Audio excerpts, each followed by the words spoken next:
Hey guys, it's me, Holly Madison. Welcome back to my channel. Today I am continuing my reaction series to Girls Next Door. We are on season 3, episode 2. I really love this episode because it's a Star Wars themed episode and I love Star Wars. And there's also a horseback riding scene that ended up having a lot of meaning to me, as we will get to later. And the episode is called May the Horse Be With You. So if you like and subscribe, I'd really appreciate it. And let's get started with the episode. So showing me in Bridget's room, I'm going to take her to a costume shop to get a Star Wars costume because we're invited to decorate the Rose Parade float that was celebrating Star Wars. The way we got involved in all this is the show's producer produced a documentary about, I think it's the 501st. It's a troupe of people who dress up as stormtroopers, and he did a documentary on them, and they were invited to march in the Rose Parade that year, and there was going to be a Star Wars float. So he kind of double dipped and had us go decorate the Star Wars float, which I was really excited about because I'm a huge Star Wars fan. So I'm happy that worked out. So this will be my second time doing a Princess Leia look on the show. I'm looking for a Princess Leia costume. And in the first episode, I did Princess Leia hair for an event we went to. And in this episode, I say Princess Leia is my favorite Star Wars character because she was in 2006. But this might have actually been shot in 2007 because we're on season 3 and it's Rose Parade, so that would have been in January. So yeah, at the beginning of 2007, Princess Leia was my favorite character. But now I have other favorite characters because little Grogu came along. My little Grogsy, I love him. And also, you know who I love? You know who my favorite female character is? This is not a popular choice, but Kira from Solo. I love Emilia Clarke. I love the character of Kira, and I want her to get her own movie or her own series or something. I'm obsessed with that character. I think she's better than any female character in Star Wars. Sorry, not sorry. Okay, first of all, the fact that we got to use the Star Wars theme song in this episode melts my heart. And the fact that a Girls Next Door episode uses the Star Wars theme song, but like you walk into Galaxy's Edge at Disneyland and they won't play the music, it drives me up a wall. And yes, I know their reasoning for not playing the music. It's supposed to be like you're really in that world.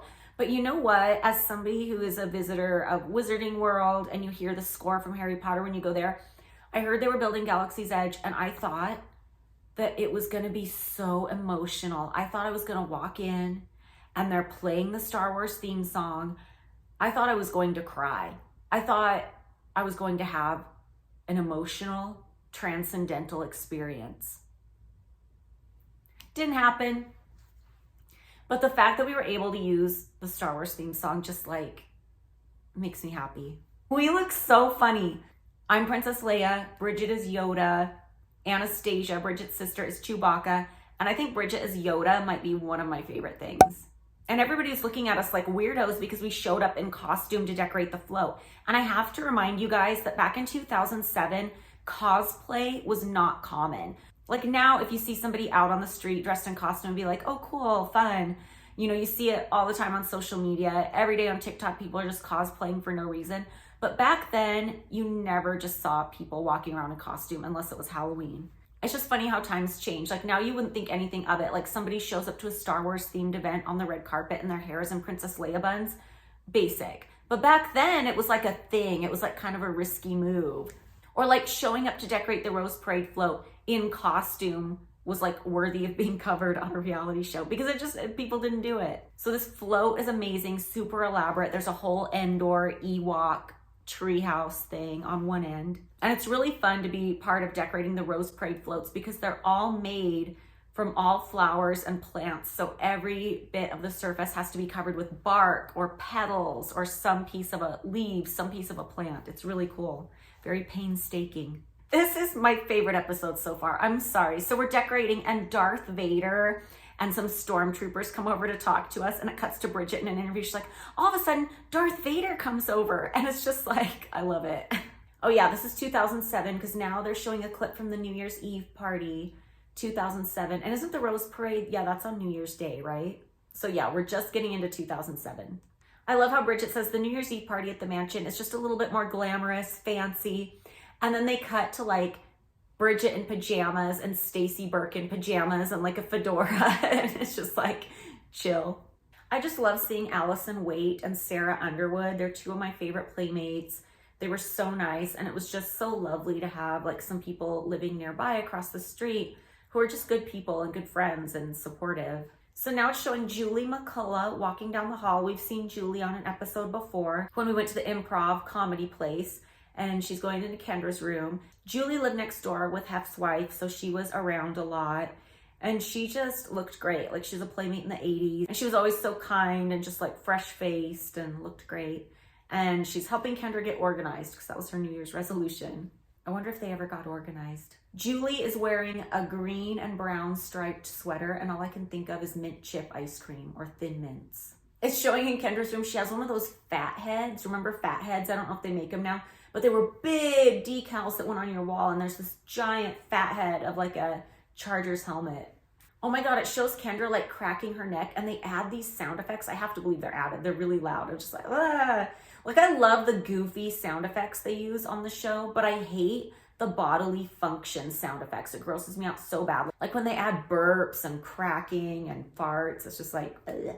I'm having the worst streaming issues today. It's windy and storming outside. I don't know if that has anything to do with it, but this is not gonna be fun to edit. I really tried to find the gold sweater I'm wearing in this interview because I thought it would be cute to wear, like as a little Easter egg for this, but I couldn't find it anywhere. And I have a hard time believing I would have got rid of that. Sometimes I feel like some of the stuff that has been in storage or been moved over the years has got stolen. And that really annoys me because I try so hard to be organized with that stuff. So I'm calling all the playmates to go horseback riding with us. And we went to a place called Sunset Ranch in the Hollywood Hills. And I love that place. They take you on a horseback ride over to Burbank. You'd have lunch at a Mexican restaurant, then ride back.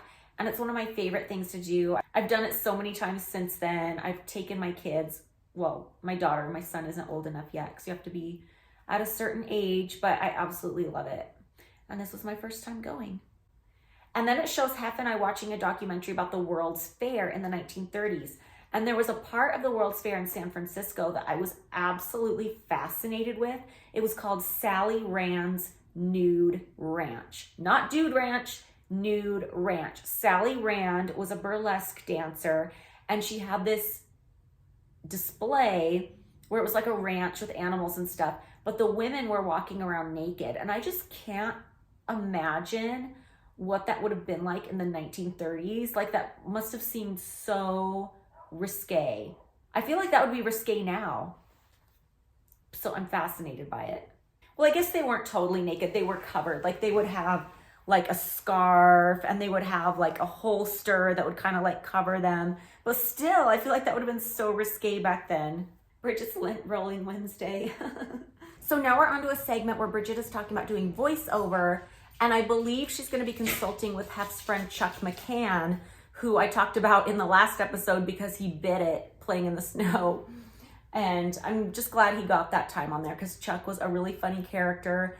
Definitely one of the more memorable characters from the mansion. He reminds me of Bing Bong from Inside Out. Then Bridget says, I want to do voiceover because you can just be as crazy as you want and let all your personalities come out. And it does this montage of Bridget like being exuberant and screaming and stuff. And it's cute, but I feel like they could have done it better because I feel like it's kind of one note. Like, it's always her either laughing or going, ah. And I feel like they could have done that even better and shown just like all different sides, but I don't know. Just me nitpicking over here. Because what's the point of doing commentary if you're not going to nitpick and share what you're thinking? So we're back in Kendra's room. Kendra and Julie are cleaning up her room. This is very much like one of those Marie Kondo shows before there was a Marie Kondo show, except not as interesting. We are wearing juicy tracksuits every day, and some of the copy they wrote for Bridget to read, one of them is for Sprinkles Cupcakes, of course. And then Chuck tells her, I want you to take this really slow and sexy. I feel like voiceover is so hard to make it in because everyone wants to do voiceover. Like, it's this, I don't want to say easy job because you either have the talent for it or you don't, but it's a job where like you don't have to get all dressed up. You just lend your voice, and like so many big name celebrities get hired for like all the major animated films and things like that.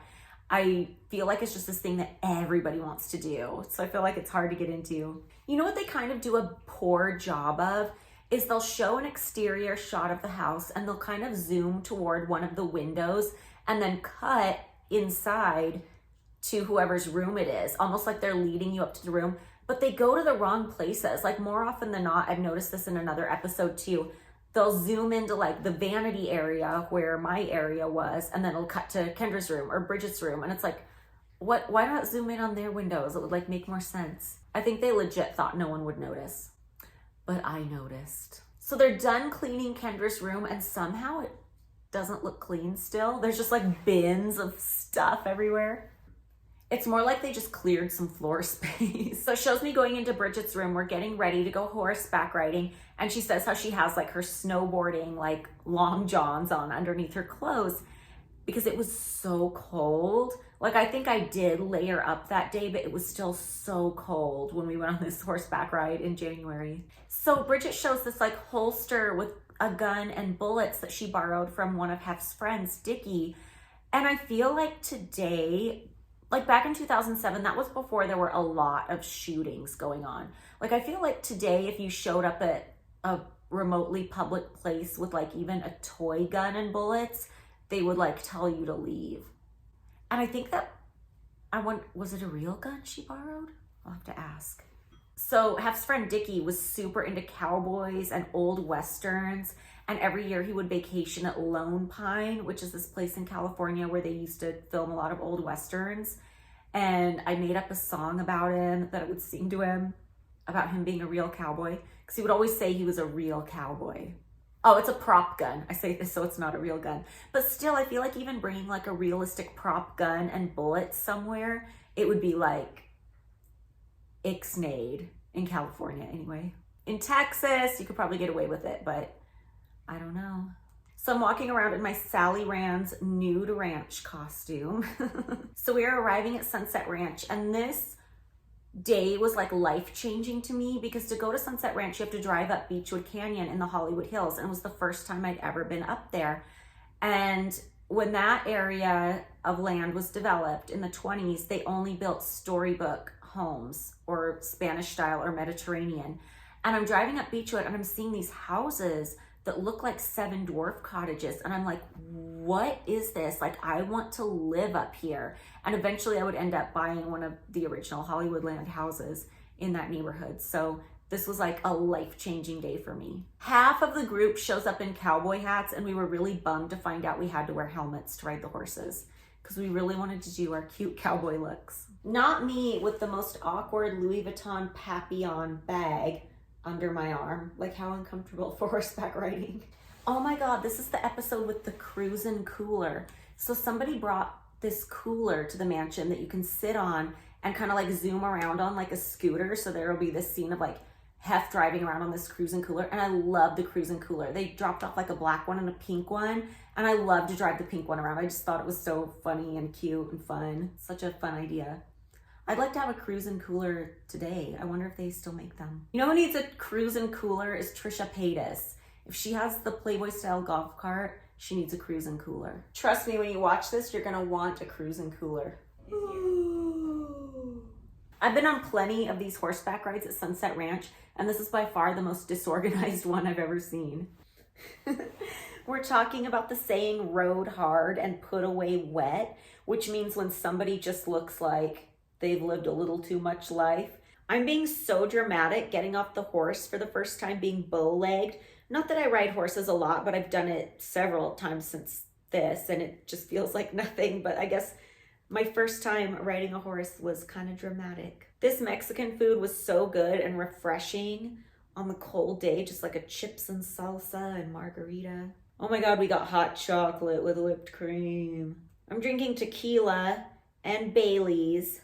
The slurping noises they're adding to us drinking our drinks are another one of the sound effects I don't like. I think it's gross.